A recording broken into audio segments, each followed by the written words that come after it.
네, 평안하십니까? 벌써 9월에 들어섰네요.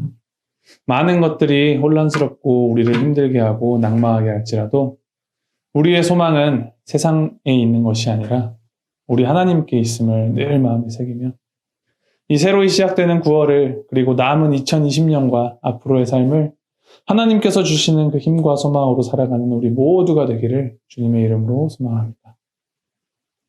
9월에 들어서면서 우리가 로마서를 끝마치고 예레미야 26장부터 시작합니다. 오늘 하나님께서 우리에게 주신 말씀은 예레미야 26장 1절부터 15절까지 말씀입니다. 예레미야 26장 1절부터 15절까지 말씀 제가 봉독하여 드리도록 하겠습니다.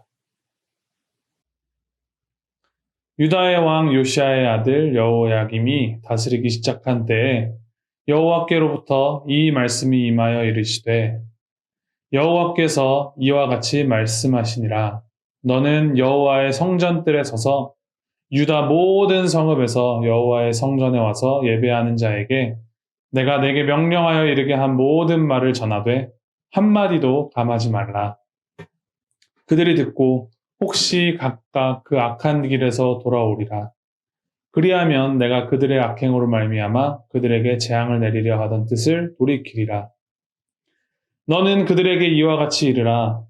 여호와의 말씀에 너희가 나를 순종하지 아니하며 내가 너희 앞에 둔 내 율법을 행하지 아니하며 내가 너희에게 나의 종 선지자들을 꾸준히 보내 그들의 말을 순종하라고 하였으나 너희는 순종하지 아니하였느니라.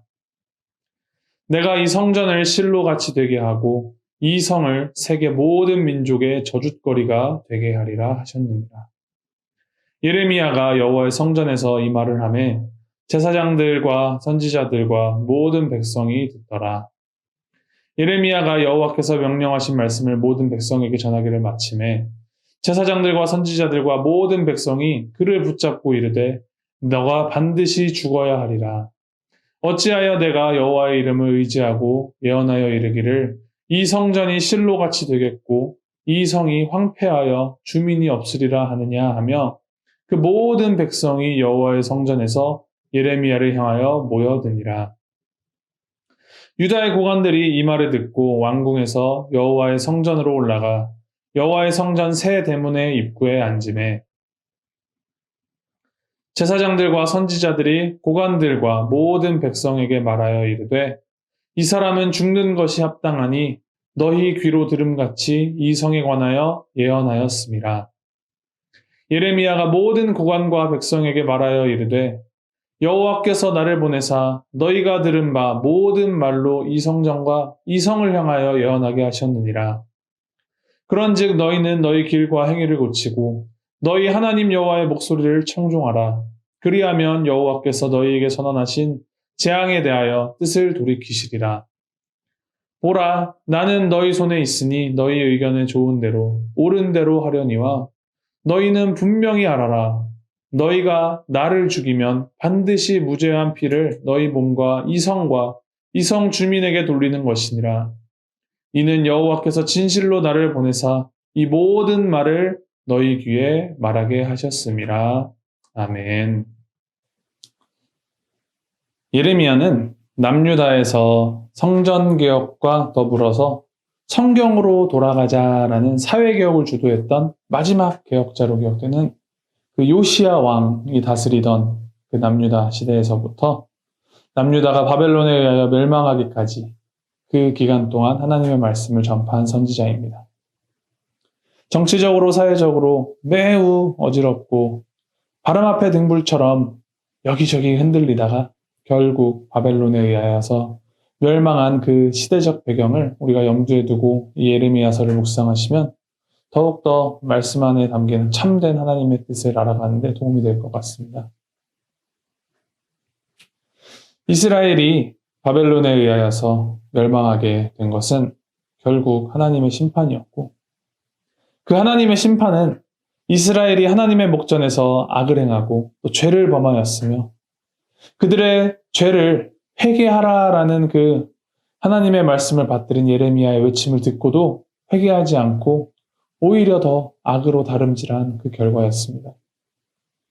죄짓기를 그만하고 하나님께로 돌아오라. 회개하라. 그렇지 않으면 하나님께서 우리를 벌하실 것이다. 라고 그 부르짖는 예레미야의 그 외침이 예레미야서 안에 기록되어 있는 것이죠. 그렇다면 왜 이스라엘은 예레미야의 그 예언을 귀담아 듣지 않았을까요? 당시 이스라엘이 저지른 그 죄는 단순히 금송아지나 다른 신을 섬기고 하나님을 버렸다라는 것이 아니었습니다.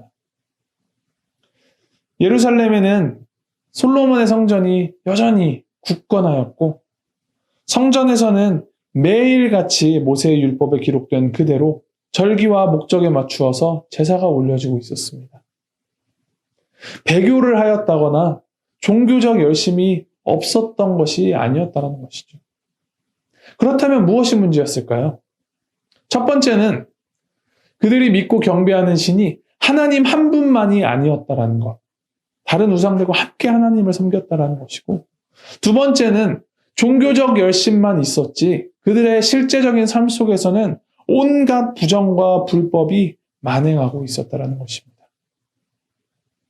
하나님께서 하나님의 백성들에게 요구하시는 것은 단순히 성전에 나와서 예배만, 살찌고 귀한 제물로 제사를 드리는 것, 그것만이 아니라 그들의 삶 전반에 걸쳐서 삶의 모든 행위들이 하나님 중심으로 공평과 정의를 이루며 하나님만 섬기는 삶을 살아가는 것입니다. 그러나 이스라엘은 율법 속에 담긴 그 하나님의 마음은 모른 채 하고 겉 껍데기를 지키는 데에만 열중하였으며 자신들을 불편하게 하거나 자신들이 손해볼 것 같은 그 말씀들은 걸러내고 자기 듣기 좋은 말에만 반응하면서 그런 반쪽짜리 혹은 반쪽짜리보다도 못한 믿음 생활을 하고 있었던 것입니다. 그들의 믿음의 중심에는 예루살렘, 그리고 하나님의 성전은 절대로 무너지지 않는 난공불락의 견고한 성이다. 이 성전은 하나님의 성전이기 때문에 다른 어떠한 힘이 굴복시킬 수 없을 것이다 라고 굳게 믿고 있었던 신념이 자리 잡고 있었습니다. 그러한 그 확고한 신념을 가지고 있었던 유다 백성들에게 예레미야가 전하는 하나님의 예언이 무엇이었습니까?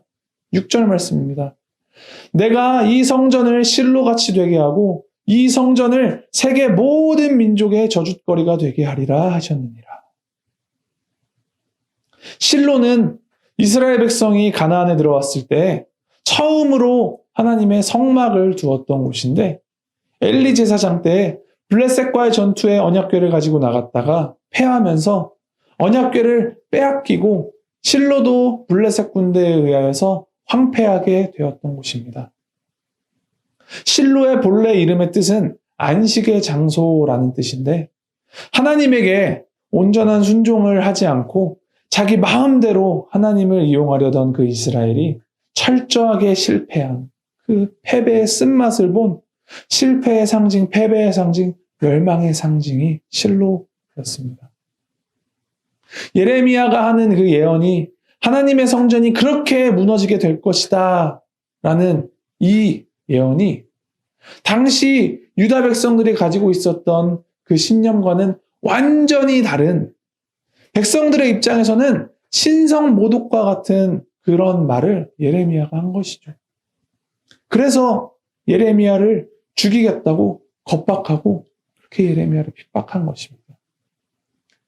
그러나 오늘날에 우리가 이 성경을 통하여서 그리고 또 역사를 통하여서 알고 있는 것은 예레미야가 하나님의 말씀, 하나님의 뜻을 올바로 전한 것이고 유다 백성들이 잘못된 믿음과 잘못된 신념을 가지고 있었다는 것입니다. 오늘 이 말씀은 오늘날 우리에게도 동일하게 적용이 됩니다. 혹시 우리 안에 하나님보다 더 귀하게 여기고 하나님보다 더 깊게 믿고 있는 대상들이 있지는 않은지요? 혹시 우리가 하나님보다 교회 자체를 아니면 어떠한 사역단체 하나 또는 목사나 사역자 하나를 하나님보다 더 믿고 신뢰하고 있지는 않은지요? 우리의 믿음의 중심은 무조건 하나님입니다. 하나님은 교회와 목사님들 그리고 단체들을 통하여서 일하시지만 그렇다고 하여서 그 교회, 그 목사님들, 그 단체들이 주인 대신 하나님의 자리를 꿰찰 수 없습니다. 아무리 우리가 하나님을 위한다라는 그 포장지로 예쁘게 포장한다고 하여도 그 내용물이 그 어떤 것이라도 그 중심이 하나님이 아닌 다른 마음, 다른 목적, 다른 의도가 있다면 그것은 하나님께서 기뻐하시는 예배, 기뻐하시는 삶이 될 수 없습니다. 그래서 우리는 늘 하나님의 말씀에 비추어서 우리 스스로를 점검해야 합니다. 지금 우리가 믿고 있는 이 개신교를 프로테스탄트, 리폼드라는 말로 얘기를 하는데 그 프로테스탄트, 리폼드라는 말 자체가 개혁이라는 뜻이죠. 그 종교개혁을 이끈 칼빈이 개혁에 대하여서 두 가지 중요한 얘기를 하였습니다. 첫 번째는 진정한 개혁은 자기 자신에서부터 시작됩니다. 그리고 두 번째는 개혁된 교회는 항상 개혁되어야 한다. 제가 좋아하는 노래 중에 마이클 잭슨의 이제 Man in the Mirror라는 노래가 있는데요. 더 나은 세상, 더 살기 좋은 행복한 이 세상을 만들기 위하여서는 다른 사람을 바꾸려고 노력하는 것이 아니라 거울에 비친 나 자신부터 바꾸어 나가자. 그 변화, 그 개혁은 나에서부터 시작이 돼야 된다라고 하는 것입니다. 거기에 덧붙여져서 그 나를 비추는 나 자신의 개혁이 그냥 한 번 끝나고 끝나는 것이 아니라 한 번 일어나고 끝나는 것이 아니라 계속하여서 반복하여서 항상 이루어져야 된다는 것이죠. 우리는 약하고 악한 죄인들입니다. 그렇기 때문에 반복하여서 죄를 짓고 반복하여서 넘어지고 실수합니다. 그렇기 때문에 우리는 우리 스스로를 하나님의 말씀에 비추어 하나님 앞으로 나아가면서 나의 죄를 회개하고 나의 삶 속에서 하나님의 뜻이 계속하여서 이루어지기를 소망하면서 하나님 앞으로 나아가야 합니다. 저와 여러분 모두가 스스로를 하나님 앞에서 바로 서기 위해서 힘쓰며 우리에게 주시는 그 말씀을 달면 삼키고 쓰면 뱉는 그런 우매함을 저지르지 않는 자들이 되기를 소망합니다. 정말 하나님이 나에게 원하시는 것이 무엇일까? 이 질문의 답을 하나님이 아닌 다른 곳에서 찾는 자들이 되지 않기를 소망합니다. 우리의 기준이 내가 생각할 때 옳은지 아닌지 혹은 내 마음에 드는지 아닌지가 아니라 오직 하나님의 마음에 합한지를 고민하며 멈추지 않고 우리 스스로를 개혁하여서 살아가는 그런 참된 그리스도인으로 이 땅을 살아가기를 주님의 이름으로 소망하고 축복합니다. 함께 기도하시겠습니다. 하나님 아버지, 언제나 겸손한 마음으로 하나님을 따르는 우리가 되기를 소망합니다. 하나님 중심으로 살아가기를 원합니다.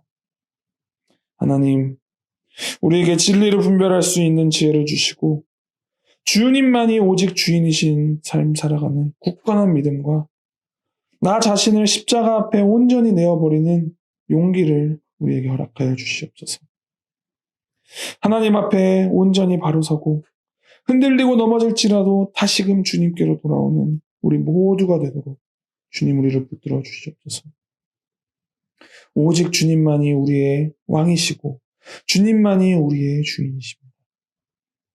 우리의 왕 되시고 주인 되신 주님께만 순종하면서 순종하는 삶 살아가는 우리 모두가 되도록 주님 인도하여 주시옵소서. 감사드리며 예수님의 이름으로 기도하였습니다. 아멘.